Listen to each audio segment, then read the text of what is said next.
오늘은 저는 본문의 말씀을 가지고 하나님 말씀에 대하여 말씀을 드리고자 합니다. 하나님은 우리가 살아가는 신앙의 삶을 통해서 가장 한가운데다가 뭘 놓으셨냐면 하나님 말씀을 갖다 놓으셨습니다. 그래서 이 말씀이 없이는 신앙생활이 안 됩니다. 말씀이 없는 기도생활, 말씀이 없는 봉사생활, 말씀이 없는 복음전도, 말씀이 없는 아무리 갖다 맞춰도 맞는 게 하나도 없어요.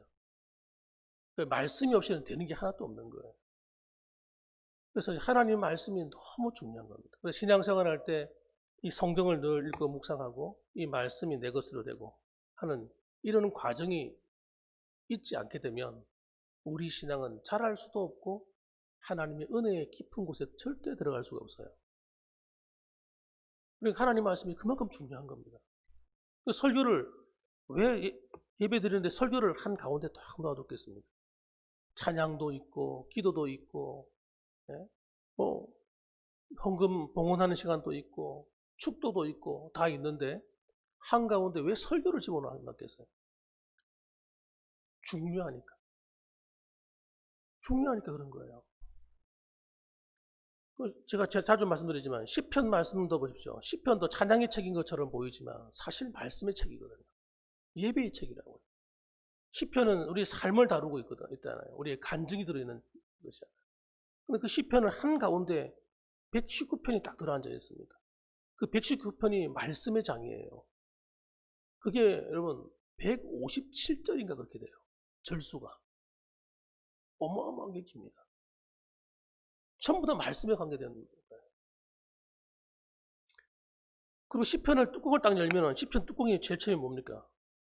복이 있는 자에 대해 설명을 하는데 그 복이 있는 자가 누굽니까? 율법을 주야로 묵상하는 자로다. 그 사람은 희절을 쫓아 과실을 맺으며 잎사귀가 마르지 아니함 같으니 그가 형통할 것이라고 얘기하는 거예요. 말씀이 없는데 형통할 수 있습니까? 형통할 수가 없어요. 그만큼 중요한 게 뭐라고요? 하나님 말씀이다. 하나님 말씀이다. 이렇게 생각하시면 여러분 정확합니다. 말씀을 떼고는 여러분 신앙의 삶 자체가 존재하지 않습니다. 예수를 믿었습니다. 어떻게 살아야 됩니까? 말씀이 없이는 설명이 안 돼요. 그렇게 중요한 겁니다. 그러니까 이 말씀을 우리가 배워야 되고 알아야 되고 깊이 알고 높이 알고 넓게 알고 알아가야 되는 겁니다. 알아가야 돼요. 그래서 말씀을 편협하게 보면 안 됩니다. 한쪽만 탁 보고 있으면 안 돼요. 넓게 보셔야 돼요. 그리고 이 말씀은 절대 남한테다 갖다 붙이면 안 됩니다. 다른 사람한테. 목사가 말씀대로 살고 있나 한번 보자. 장로님들이 말씀대로 살고 있는가 한번 보자. 권사님들이 말씀대로 살고 있는가 한번 보자. 집사님들이 누가 어떻고 이렇게 되기 시작하면 여러분 끝난 거예요. 신앙생활 안 돼요. 하나님의 말씀을 주신 것은 제일 첫 번째 목적이 뭐냐면 우리의 양식으로 주신 겁니다. 우리가 먹어야 돼요. 내가 먹고 내 영적인 눈이 떠져서 제일 먼저 보이는 게 나 자신을 보아야 되는 거예요. 내 모습을 자꾸 보고 내 자신의 모습이 변화되어 가는 거예요. 내가 성숙해 가는 거예요. 이게 제일 1의 목적이에요. 구원받은 우리에게 하나님이 이 성경 66권을 주신 이유가 거기에 있는 겁니다. 그래서 여러분 서신서라든지 쭉 신약을 읽어보시면 전부 다 어떤 얘기냐면 성도들에게 주시는 메시지들, 교회에 주는 메시지는 거의 70%가 성도의 삶에 대한 얘기예요. 우리가 어떻게 살아야 되는가. 그 성경을 똑바로 안 들으면 하나님 말씀대로 살 수가 없는 거예요. 그러니까 세상 사람들 종교생활하는 것처럼 살게 돼요. 세상 사람들 종교생활 뭐예요? 절에 가가지고 비나이다. 천지심일교 비나이다. 삼천배하고 막 절에 가가지고 하는 목적이 뭡니까? 자기 복 받으려고 하는 거예요. 이거는 초신자들한테 맞는 이야기지만 신앙에 오랫동안 교회를 다니고 신앙의 중직자들이 딱 레벨에 올라서신 분들은 신앙의 레벨이 틀려지셔야 돼요. 그 초신자들처럼 하면 안 됩니다. 우리는 여러분 어떤 복 받는 것이 우선이 아닙니다. 우리는 하나님을 닮아가고 주님의 형상을 이루는 것이 목적입니다. 우리는 먼저 해야 될 일이 있습니다. 먼저 그의 나라와 그의 의를 구하는 게 목적이에요. 뭔가 차원이 달라야 돼요. 예배를 왜 드립니까? 예배를 어릴 때부터 들어오다 보니까 신앙생활 하다 보니까 습관을 쫓아서 안 오면 마음이 찝찝하고 어쩔 수 없이 교회 온다. 마음이 없어도 기분이 언짢아도 이건 굉장히 위험한 거예요. 신앙생활을 내 기준에 있잖아요. 벌써 나한테 기준을 두고 있잖아. 내 기분에 달려있고 잘 모르겠고 그러면 안 되는 겁니다. 신앙생활은 절대 내 기준 내에서는 신앙생활이 안 됩니다. 따라합시다. 하나님 말씀이 내 중심의 기준이 되자. 그래야 돼요. 그렇게 돼야 돼요. 하나님 말씀, 성경 자체가 내 삶의 기준이 돼야 돼요. 내 생각의 기준, 하나님 말씀, 내 말의 기준, 하나님 말씀, 내 행동의 기준, 하나님의 말씀. 이게 이러면 가슴에 팍 새겨져 버려야 돼요. 이것이. 그래서 하나님 말씀이 벗어난 것을 하면 안 돼요. 성도들이. 초신자들이야 뭐 한 번 넘어지고 두 번 넘어지고 실수할 수도 있고 그렇지만 우리 중직자들은 그런 일을 어린아이의 일을 답습하면 안 됩니다. 어린아이의 일. 우리는 정말 하나님의 기준에 맞도록 하나님 말씀에 합당한 삶을 사는 데다가 기준을 탁 정해야 돼요. 난 이렇게 살 거야. 난 하나님 말씀대로 살 거야. 누가 뭐라 해도 말리지 마. 나 이 길로 갈 거야. 그 길로 가야 되는 거예요. 우리는. 누가 어떻게 했는데 누군 어쩌더라. 우리 사람 따라가면 안 됩니다. 어느 장로님이 그러시더라. 어느 권사님이 그러시더라. 어느 목사가 그러더라. 그러면 누가 인간의 기준이 되는 것이 아니라 우리는 하나님 말씀의 기준이 되어야 되죠. 그래서 우리 하나님 말씀을 대할 때 가장 먼저 알아야 될 것이 뭐냐면 하나님 말씀은 그냥 기록된 말씀이 아니라는 거예요. 이 하나님 말씀은 뭘로 기록됐냐? 베드로후서 1장 21절에 보면 이렇게 기록되어 있어요. 예언은 언제든지 사람의 뜻으로 낸 것이 아니요 오직 성령의 감동하심을 입은 사람들이 하나님께 받아 말한 것이니라. 예언은 이 예언이라는 것이 바로 성경 말씀을 얘기하는 겁니다. 이 성경 말씀은 언제든지 사람의 뜻으로 쫓아난 것이 아니라는 거예요. 성령의 감동하심을 입은 사람들이 하나님께로부터 받아서 우리에게 말한 것이다. 그러니까 이 성경 말씀이 기록된 게 여러분 우연히 어쩌다 보니까 누가 만들어낸 그런 작품이 아니라는 겁니다. 작품이 사람이 만든 작품이 될 수가 없어요. 그러니까 이 성경 말씀은 희한한 게 뭐냐면 사람의 생각으로는 이해가 안 되는 겁니다. 우리가 대학을 나오고 대학원을 나오고 박사학위를 받아도 성경 말씀은 이해가 안 돼요. 이해할 수가 없어요. 어떤 사람이 이해하느냐? 이거는 여러분 어린아이라도 이해할 수 있어요. 성경은. 어린아이도 이해할 수 있고 박사도 이해할 수 있고 과학자도 이해할 수 있고 그리고 청년들도 이해할 수 있고 학교를 근처도 안 가본 어르신들도 이해할 수 있는 거 성경을. 왜 그러냐? 어떤 사람들이 이해할 수 있게 그러느냐? 여러분 고린도전서 2장 14절 말씀 보면 육에 속한 사람은 하나님의 성령의 일을 받지 아니하나니 저희에게는 미련하게 보임이요 또 깨닫지도 못하나니 이런 일은 영적으로라야 분별하느니라. 성경 그렇게 말씀하고 있어요.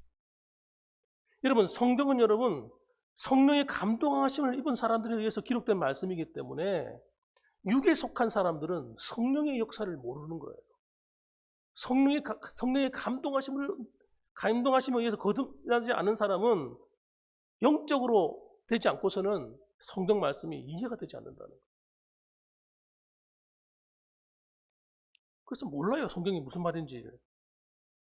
성경에 나오는 이야기들 같은 거 마치 무슨 동화책에 나오는 그런 이야기, 전설 따라 삼천리에 나오는 그런 이야기, 아주 그런 식으로 이해합니다. 다니엘의 이야기하면 무슨 말이죠? 이솝의 우화처럼 들리는 거예요. 창세기 하면 그렇게 들리는 거예요. 무슨 설화같이 들리는 거예요. 그리고 더 나아가서 성경에 말씀 일 얘기해 주면 주로 도덕적인 이야기, 착하게 살아라, 바르게 살아라, 뭐 윤리적인 이런 얘기밖에 안 들리는 거예요. 거듭나기 전에는요 그렇게 되는 겁니다. 그래서 성령으로 거듭난 사람만이 비로소 하나님의 말씀이 깨달아지는 거예요. 왜? 영적인 감동으로 기록됐기 때문에 영으로만 이해되는 거예요. 그때부터 성경이 진짜 보이기 시작하는 거예요. 설교를 들어도 여러분 성령의 감동으로 듣지 않는 사람은 성경 말씀이 이해가 안 돼. 아, 목사님은 왜 저렇게 핏대를 세워가면 이렇게 하지? 아, 그거 누가 모르는 사람 어디 있어? 하나님 말씀 다 중요한 줄 알지. 이러군요. 못 알아들어요. 못 알아들어. 이 가운데도 그런 분이 계실지 모르겠어요. 못 알아들으니까 하나님 말씀대로 안 사는 거예요. 알아들은 사람은요 얼마나 중요한지 알기 때문에 하나님 말씀을 때로는 두렵게 읽을지도 알고 그 말씀대로 살지 못하면 회개하게 되는 거예요. 그리고 그 말씀대로 사니까 하나님의 은혜를 경험하게 돼요. 성령의 역사를 경험하게 돼요. 기도하는 가운데 하나님의 음성을 듣게 돼요. 하나님의 인도하심을 받아요. 예배하는 가운데 하나님의 감동이 막 있어. 이건 다른 사람은 알 수가 없고 나만 아는 거예요. 하나님이 내 마음에 행하시고 내 생각 속에 행하시고 하나님이 나를 만지시는 것을 누가 알 수 있겠어요? 나밖에 모르는 거예요. 여러분 우리가 이렇게 성령으로 감동된 하나님 말씀을 영적으로 분별하고 영적으로 알아갈 때 여러분 어떤 일이 일어나는가? 여러분 성장이 일어나기 시작합니다. 그래서 이 하나님 말씀의 은혜를 경험하지 못하는 사람은 어린아이가 되어버립니다. 이건 여러분 내가 과거에는 열심히 했는데 과거엔 그렇다더라고요. 현재의 말씀 안에 온전히 있지 못하면 어린아이 되어버려요. 인간의 성장하고 좀 다릅니다. 우리 인간의 성장은 시간이 흐르면 이렇게 성장이 올라가잖아요. 이렇게 가면 점점 키가 자라고 이렇게 자라가잖아요. 그런데 여러분 신앙은 안 그래요. 올라가다가도 어린애가 돼버려요. 말씀이 은혜 안에 있지 않으면 우리는 순간 어린애가 돼버려요. 신앙의 연륜하고는 아무 상관이 없어요. 하나님 말씀이 그 속에 살아 역사하는 사람마다 장성이 정하는 거예요. 그래서 히브리서 5장 13절 말씀에 이렇게 얘기합니다. 이는 젖을 먹는 자마다 어린 아이니 의의 말씀을 경험하지 못한 자요. 단단한 음식은 장성한 자의 것이니 그들은 지각을 사용함으로 연단을 받아 선악을 분별하는 자들이니라. 여러분 하나님 말씀을 깨달아 가지고요. 젖을 먹는 수준에서 벗어나서 점점 의의 말씀을 경험한다는 거예요. 이 의의 말씀은 어떻게 주어집니까? 삶 속에서 주어지는 거예요. 하나님 말씀대로 살아야 의가 생기죠. 거듭난 의 말고요. 거듭난 의 말고 이건 구원받은 의고 거듭나고 구원받은 우리가 믿음으로 사는 의가 또 있단 말이에요. 그 믿음으로 사는 의, 내가 이루어가야 될 분량, 하나님이 내게 주신 삶의 그 분량이 있잖아요. 너는 이제 죄의 종이 아니라 의의 종이 되었다라고 말씀하시는 그 의의 분량이 있단 말이에요. 그러니까 말씀대로 살아야 의의 분량이 생기는 거예요. 말씀으로 살지 않는데 어떻게 의의 분량이 생겨요? 어떻게 의의 말씀을 경험해요? 그 이야기를 하는 겁니다. 단단한 음식은 장성한 자의 것이니 그들은 지각을 사용한다는 지각이 뭡니까? 알지자에다가 각성한다. 깨달아가는 거예요. 자꾸 하나님 말씀을 깨달아가는 거예요. 더 깊이. 예? 그래서 깨달아가면서 연단을 받는데 이 연단이 왜 받습니까 여러분? 하나님 말씀대로 살려고 하니까 연단 받는 거예요. 하나님 말씀대로 살지 않는 사람은 연단 받을 이유가 없어요. 하나님 말씀대로 봉사하려고 하고 하나님 말씀대로 교회를 섬기려고 하니까 연단을 받는 거예요.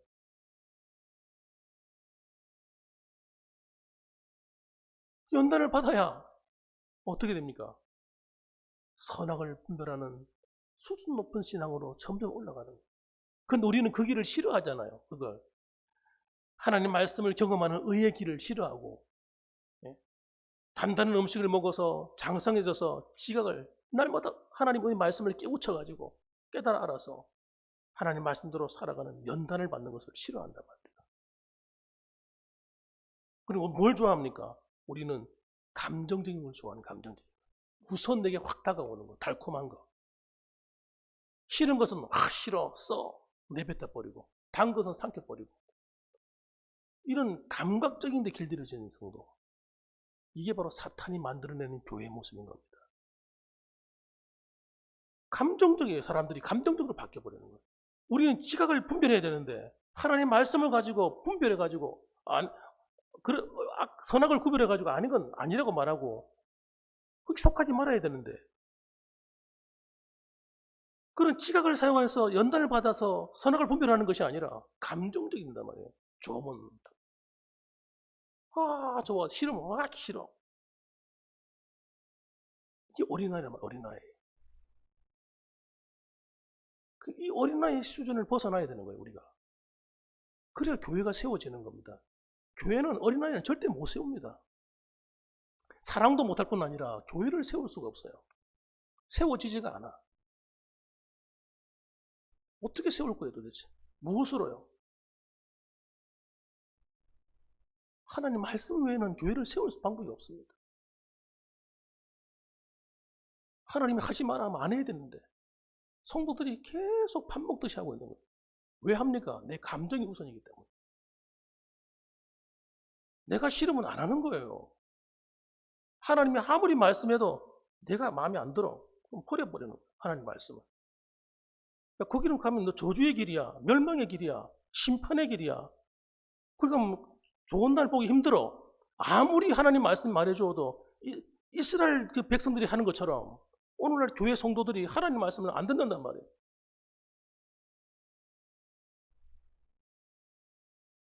감정적으로 대한단 말이에요. 무슨 말 이해되십니까? 내 마음이 들어야 되는 거예요. 들 때까지 기다리는 거예요. 그럼 말씀을 경험하지 못하는 거예요. 삶 속에서. 빌립보서 2장 16절 말씀 이렇게 말씀합니다. 하나님 말씀을 떠나 열심히 살면 헛된 걸음이 된다는 거예요. 이렇게 말합니다. 생명의 말씀을 밝혀 나의 다름질이 헛되지 아니하고 수고도 헛되지 아니하므로 그리스도의 날에 내가 자랑할 것이 있게 하려 함이라. 다시 말씀드릴게요. 빌립보서 2장 16절 말씀. 생명의 말씀을 밝혀 나의 다름질이 헛되지 아니하고 수고도 헛되지 아니하므로 그리스도의 날에 내가 자랑할 것이 있게 하려 함이라.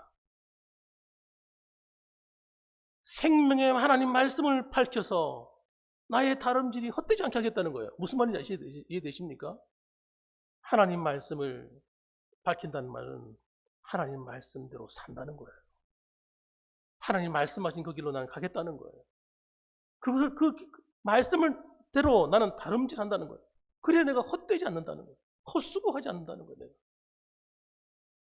그래서 마지막 날에 하나님 앞에 설 때에 그리스도의 날에 내가 자랑할 것이 있다는 거예요. 얼마나 놀라운 말씀이에요. 우리는 그냥 예수 믿고 교회 다니고 봉사하고 막 이러면 하나님 다 된다 생각하고 있잖아요. 이렇게 생각하는 사람들이 태반입니다. 태반. 80%, 80%. 교회 안에. 그때는 마지막 날에 가서 후회하는 거예요. 이게 뭐야? 하나님이 주실 상을 못 받는 사람들이 막 허다할 겁니다. 왜? 하나님의 말씀을 밝혀서 그 말씀 안에서 내가 주를 섬기지 않았기 때문에. 이런 설교는 초신자들한테 할 수가 없어요.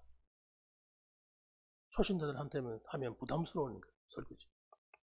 그러나 여러분, 저와 여러분들은 신앙생활을 오래 하신 분들이기 때문에 이런 말씀을 받으셔야 되는 거예요.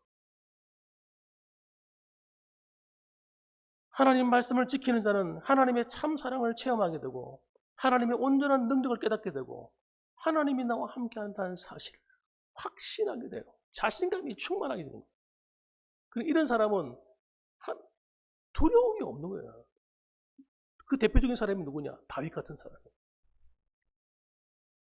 다윗은 하나님 말씀대로 살기로 결심해버렸어요. 이 사람이. 우리는 다윗 하면 찬양의 사람, 전쟁하는 용사 이 정도로 알고 있지만 다윗은 그렇게 판단되는 사람이 아닙니다. 그는 하나님 말씀의 사람이에요.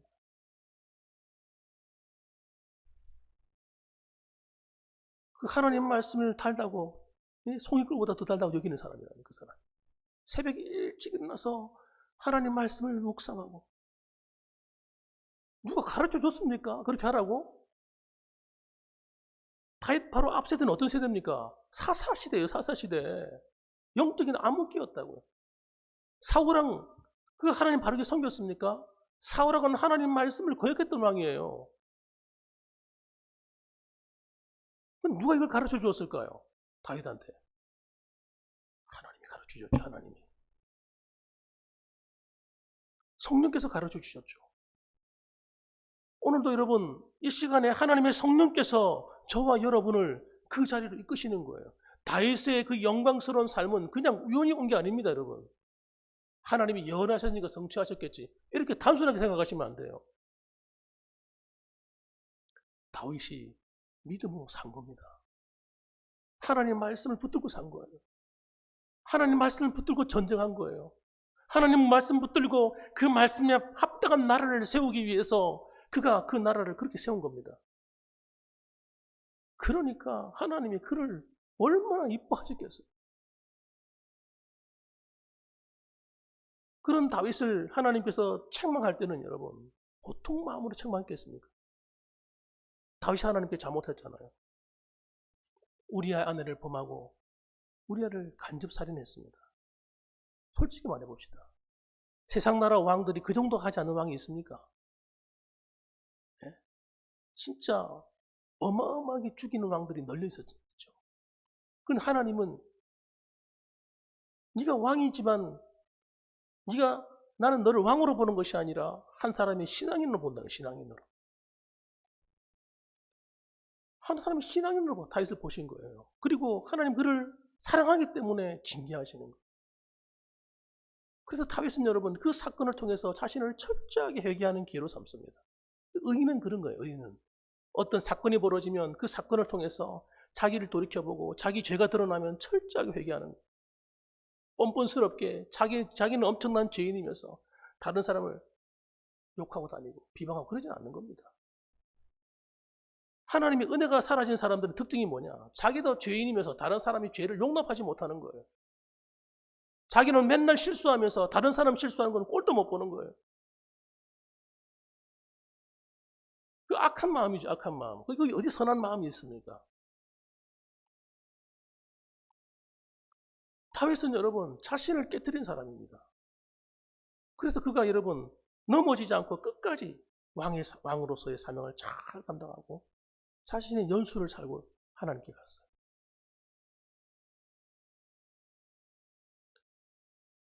하나님의 말씀, 하나님의 그 은혜가 무엇인지를 우리가 그 능력이 무엇인지를 알게 되면요. 다윗처럼 담대해지는 거예요. 그런 전쟁에 나가도 여러분 담대했어요. 하나님이 함께 해줄 걸 믿었어요. 왜? 내가 하나님 앞에 어떤 존재인지를 깨닫고 있기 때문에. 여러분이 하나님 말씀 앞에 담대하기를 주님의 이름으로 축원합니다. 말씀 앞에 담대히 서셔야 돼요. 그래서 열린 마음으로 하나님 말씀을 정말 받으면요. 여러분 놀라운 일이 일어나요. 놀라운 일이 일어납니다. 예배 시간에 여러분 영적인 놀라운 타치가 일어나요. 성령의 역사가. 매일매일 드리는 예배가 날로 새로운 거예요. 날로. 찬양하는 시간이 새롭고요. 예배하는 시간이 기쁘고요. 말씀이 은혜가 되고요. 우리 그게 어디 달렸냐 어디에. 나한테 달린 거예요. 하나님께 달린 게 아니에요. 하나님이 이미 은혜의 문을 확 열어놨단 말이에요. 모든 사람에게. 다 열어놨는데 내가 그것을 탁 엎어놓고 있으면 절대 못 받는 거예요. 그거. 하나님 앞에서는 여러분 깨어져야 됩니다. 누구든 깨어져야 돼요. 나의 부족한 거 깨어주셔야 돼요. 그것 놔두고 살면 안 됩니다. 내가 잘못한 거, 내가 실수한 거, 부족한 모습들을 끌어안고 있으면 안 됩니다. 회개하고 버릴 건 버려야 돼요. 언제까지 반복할 건데 우리가.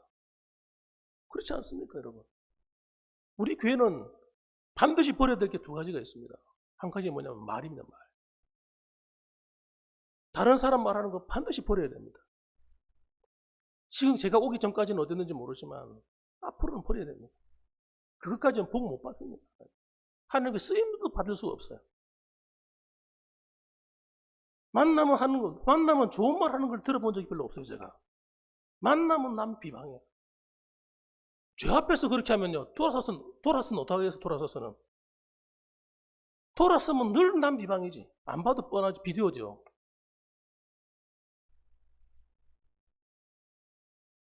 여러분, 누구든지 죄 없는 사람이 비방하십시오. 앞으로. 나는 죄 없다. 하나님의 떳떳하다 하시면 그때부터 그런 분들은 마음 놓고 판단하십시오. 그러나 그렇지 않다면 남 비방하는 건 멈춰야 돼요. 지금까지는 제가 간접적으로 말씀드렸습니다만 오늘부터는 내가 본격적으로 말씀드립니다. 그런 말들이 내 귀에 자꾸 들으면 내가 찾아갈 겁니다.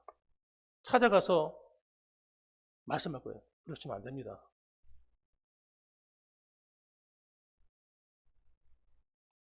교회를 갈기갈기 찢는 거예요, 그거는. 내 손으로 내 팔다리를 끄집어 뜯는 거예요, 이거. 왜 나의 지체된 사람을 왜 잘못했다고 비방하고 하냐고요. 좀 칭찬해주면 안 됩니까, 좀? 좀 잘했다고 말해주면 안 됩니까? 얼마나 힘들었겠나. 좀 이해해주면 안 됩니까? 오죽했으면 그랬겠나.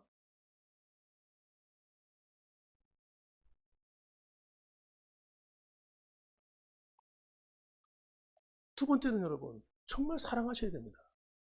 사랑은 선택 상황이 아니에요. 반드시 해야 될 거예요. 사랑하지 않으면 안 됩니다. 내 몸을 내가 사랑하지 않으면 누가 사랑하겠어요? 교회는 그리스도의 몸이잖아요. 우리가 한 몸이 되었잖아요. 근데 왜 미워합니까? 왜 비난합니까? 왜 용서하지 못합니까? 왜 한참 지난 것들까지도 다 들춰내가지고 다 마음에 담아두고 계십니까? 예수님께서 그렇게 말씀하셨잖아요. 예수님께서도 70번씩 7번이라도 용서해 주어라. 70번씩 7번이면 490번이에요. 77이 49. 한 사람을 490번씩 용서해 주란 말은 전부 용서해 주란 말이에요. 뭘? 나도 실수하는데. 누가 완전하냐고 도대체.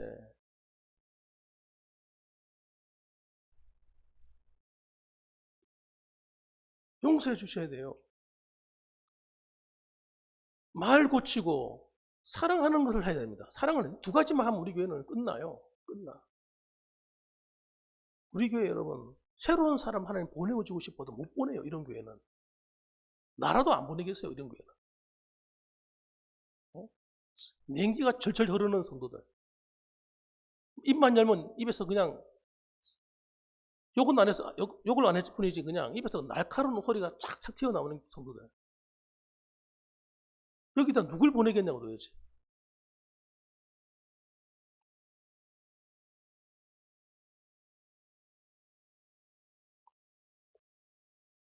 겁나요, 겁나. 좀 무서워요, 어떨 때는. 목사가 옆에 있어도 그냥 큰 소리 막 튀어나오는 거예요. 교회인데도 불구하고.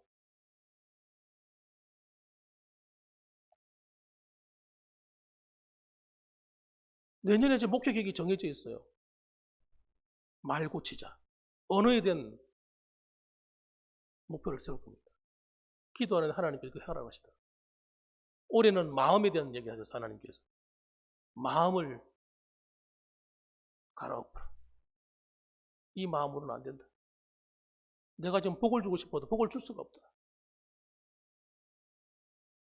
100배, 60배, 30배 열매를 맺어야 되는데 마음이 전부 다 돌짝밭에다가 길가밭에다가 엉겅퀴가 엎어져 있어가지고 덮여가지고 밭의 기능을 상실한 거예요. 어떻게 열매를 맺을 수 있겠습니까? 그래서 여러분, 우리가 이 하나님의 말씀만 똑바로 알아도 그 우리는 여러분 놀라운 일을 경험하게 된다니까. 놀라운 일. 놀라운 일. 제가 다른 교회 가서 이런 설교하면요, 다른 교성들 은혜 받아요.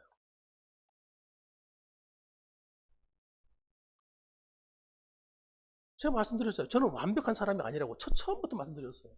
우리 교회 와가지고. 저는 완벽한 사람, 지금도 아닙니다. 앞으로도 그럴 거예요. 그렇지만 저는 여러분의 목사입니다. 여러분의 목사라고. 다른 성도의, 다른 교회의 목사가 아닙니다. 하나님이 있잖아요. 여러분을 축복 기도해야 되는데요. 어느 날부터 하나님 여러분을 향한 축복 기도문을 확 막아버리셨어요. 여러분을 향한 기도가 안 나와요.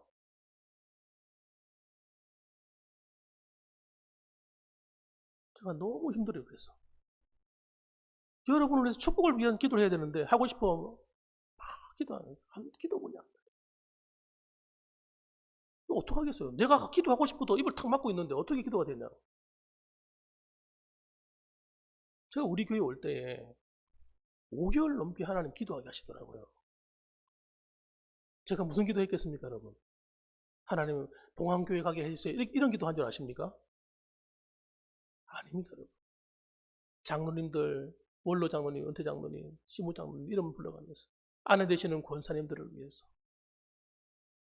그리고 우리 성도들, 권사님들, 집사님들, 성도들을 위해서 하나님께서 계속 기도하셨어요.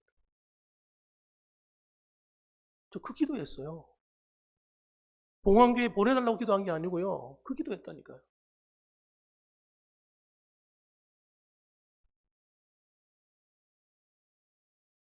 저 여러분 죽이려고 온 사람 아닙니다. 여러분 해치려고 온 사람 절대 아니에요. 제가 여러분들에게 기도 부탁하잖아요. 목사를 위해서 기도해 주십시오. 이 말은 어쩌다 한번 심심풀이로 하는 이야기가 아닙니다. 진짜로. 여러분이 저를 위해서 기도해 주지 않으면 제가 여러분을 위해서 기도할 수가 없어요.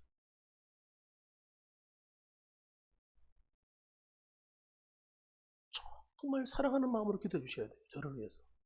그게 여러분을 살리는 길입니다. 교회를 살리는 겁니다. 여러분의 자녀가 사는 길이에요.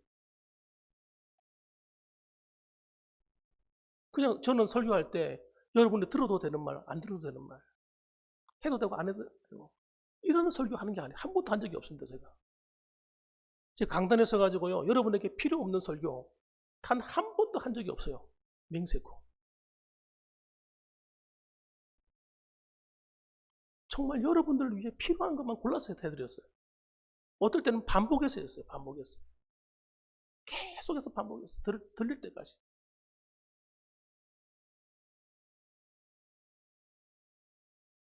그래서 충격받았어요. 안 듣는 거예요. 안 듣는 거예요. 안 듣고 오히려 보이지 않는 영적인 걸 보내는 거예요. 나한테.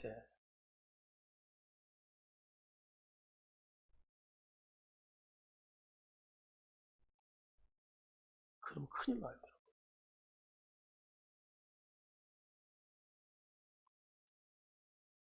하나님 말씀을 우리가 잘 듣고 받아야 될 통로가 저라고요. 저.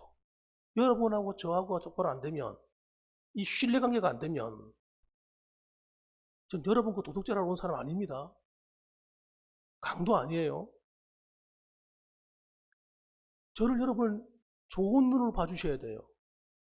그리고 좋게 들어야 돼요. 그 말씀을. 그럴 때 이 말씀이 살아 역사하는 거예요.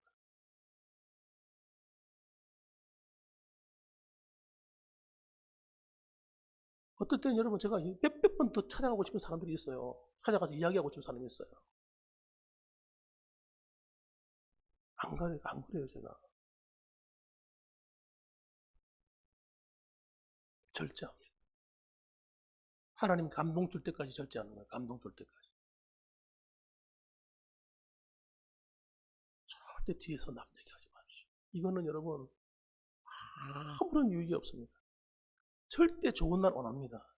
제가 하나님이 저한테 가르쳐 주신 메시지예요. 제가 지금까지 목회 사역하면서 하나님 깨닫게 하신 거예요.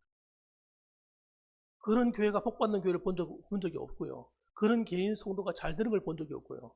그런 목회자나 그런 중직자들이 형통한 삶을 사는 걸 본 적이 없습니다. 입술을 여러분 바꿔야 됩니다. 입술을 긍정적으로 바꾸셔야 돼요. 하나님이 쓰시는 입술로 바뀌셔야 돼요. 축복하는 입술로 바뀌셔야 돼요. 남을 사랑하는 입술로 바뀌셔야 돼요.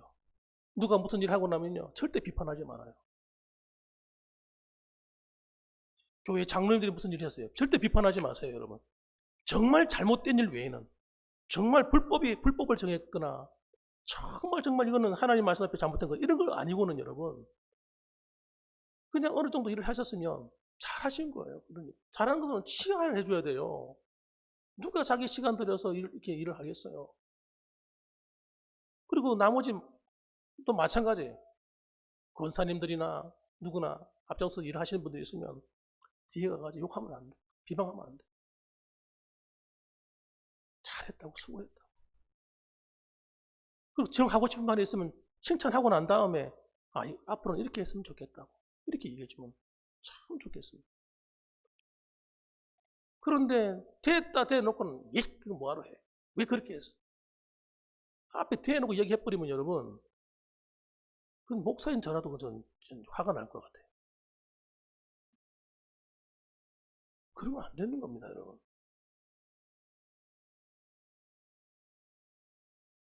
내 지체, 내 사랑하는 성도가 교회를 위해서 일하고 열심히 수고하면 좀 부족함이 있었다 할지라도 그래, 애썼다, 수고했다, 고생 많이 했지. 아이고, 시간도 없을 텐데 얼마나 수고 많이 했었고 얼마나 애썼을고. 그렇게 해주는 게 정상이죠. 정상적인 생각을 갖고 있는 사람이라면 왜 뒤에서 비방하는 거예요, 도대체?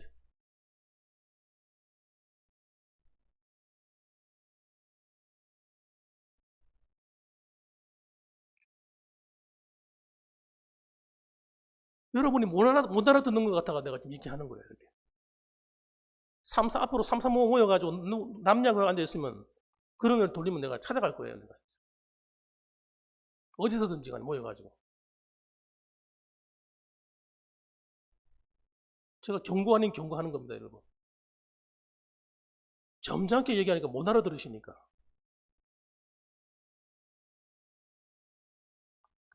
가정에서 특히, 가정에서 애들 있는 앞에서나 누구 앞에서든지 자기 식구들에게도 절대 교회에 대한 비방을 하시면 안 돼요. 이거는 자기 가정을 망치는 지름길입니다. 가정의 아이들 신앙 다 뺏어버리는 거예요, 이거는. 교회가 좀 부족함이 있어도 항상 좋게 말해주셔야 돼요. 애들 앞에서, 누구 아는 친척 앞에서 교회가 어떻고 저떻고, 누가 어떻고 저떻고 이렇게 말해버리면 교회는 뭐 이런 곳이고, 교회는 맨날 이러나? 누가 교회 나오고 싶겠어? 누가 열심히 봉사하고 싶겠어? 교회를 무너뜨리는 일을 하고 있는 것뿐만 아니라 가정에 있는 자기 가족의 신앙도 다 무너뜨리는 거예요.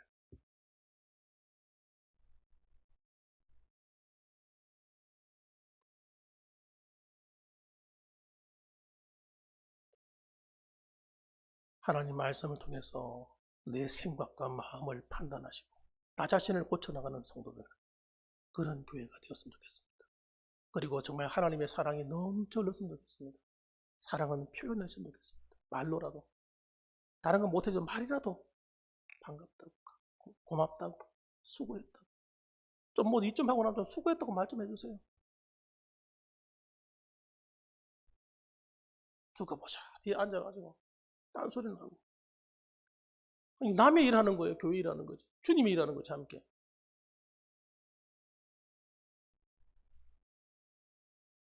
그래서 여러분, 정말 하나님을 사랑하시는 교회가 되었으면 좋겠습니다. 우리 봉황교회는 전 하나님 주신 꿈이 있고요. 기대가 있습니다.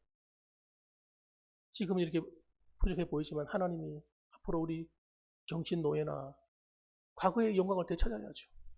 하나님 제 마음 주신 마음이 뭐예요? 과거의 영광을 되찾게 없어서. 우리 교회가 이 군의군에서 제일 먼저 세워진 교회 아닙니까? 저는 지금 너무나 부끄러워요, 우리 교회가요. 너무 많이 다운되어 있습니다. 경신노예에서 아무 힘이 없는 교회예요, 우리 교회가.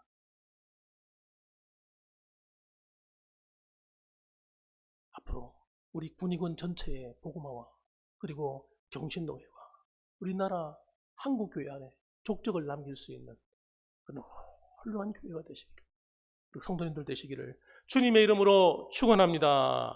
아멘. 기도하겠습니다.